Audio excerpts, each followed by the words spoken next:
The optional engine upgrade is a 3.6-liter V6 that steps up to 276 horsepower and 266 lb-ft of torque. VW calls it a monster in its promotional materials, but with only 8 more lb-ft than the 2.0T, it doesn't seem so monstrous to me. Still, it's a nice horsepower upgrade and perhaps more importantly a much smoother, quieter engine in daily operation.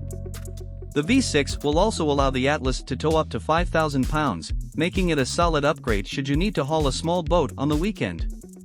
Pricing and competition. The Atlas competes with the aforementioned Honda Pilot and Toyota Highlander as well as Ford's updated Explorer and the Mazda CX-9. It starts at $30,895 with the 4-cylinder engine. The VW is more spacious and slightly less expensive to start than much of the competition, but, comparably equipped, it's a similar value. Personally, I think most owners would want to step up to the V6, unlocking the all-wheel drive option in the process. Then you're looking at a starting price of around $34,095 for the V6S with 4Motion. Oddly, there doesn't appear to be a V6S sans all-wheel drive. The sweet spot, I think, is the V6 SAL, which gets you most of the best features starting at $41,395 or $43,195 with 4Motion. At that price, you can roll the slightly larger Buick Enclave. 2019 Volkswagen Atlas review: a solid and spacious SUV with a few small nitpicks. Since last we met Volkswagen's Atlas about a year ago, the largest model in VW's fleet has had time to settle into its place among the competition, and we've had time to learn more about its strengths and sharpen our nitpicks. Yes, I still miss the rugged and capable Touareg the Atlas replaced and look back wistfully on those few years VW offered it with a V10 TDI engine, but the new model feels like a much better, more economical fit for the family hauling set that it's meant to serve. And there's a lot to love about the 2019 Volkswagen Atlas. Literally, there's a lot of it. At 78.3 inches wide, the Atlas is about 5 inches wider than the Toyota Highlander, but still a fraction of an inch narrower than the Honda Pilot. Of course, VW's horizontal design language emphasizes and exaggerates the width, giving it a broader appearance than the Honda on the road. Solid cabin and safety tech.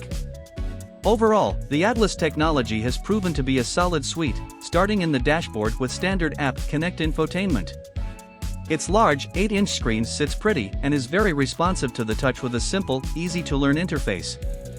The optional navigation software got me where I was going without issue and worked well with the voice recognition Volkswagen's running these days. This is the same setup you'll find in the dashboards of nearly every new VW in the automaker's 2019 lineup, and I've enjoyed it every time. Phone-based Android Auto and Apple CarPlay are standard, along with MirrorLink, if that's your jam. The digital cockpit instrument cluster looks great and is fairly customizable. It's similar to, but not as flashy or powerful as Audi's virtual cockpit digital dashboard. Then again, it's a nice luxury touch in this more affordable class, which is why it's a shame you can only access this particular option by picking the single most expensive trim level, the $48,395 V6 SAL Premium with 4Motion all-wheel drive. Why does this work like that? I promised nitpicks, so here they come. My biggest gripes are with the operation of the parking sensors and camera systems. When you put the Atlas into reverse, the standard rear-view camera comes on, the audio volume dips and the proximity sensors activate. So far so good, everything is fine. When I put the SUV into drive, however, the sensors and rear camera don't deactivate until I hit well over 10 miles per hour. In a large parking lot, parking deck or neighborhood, that could mean a very long time without audio or infotainment, just a useless rear view. You could reach up and close the camera view with a virtual button, but who wants to do that every time they find themselves creeping out of a parking lot? Performance and powertrain. A 2.0-liter turbocharged 4-cylinder engine is the standard power plant for the Atlas S and SA trim levels. It makes 235 horsepower and 258 pound-feet of torque, healthy if not overwhelming numbers for a vehicle of this size.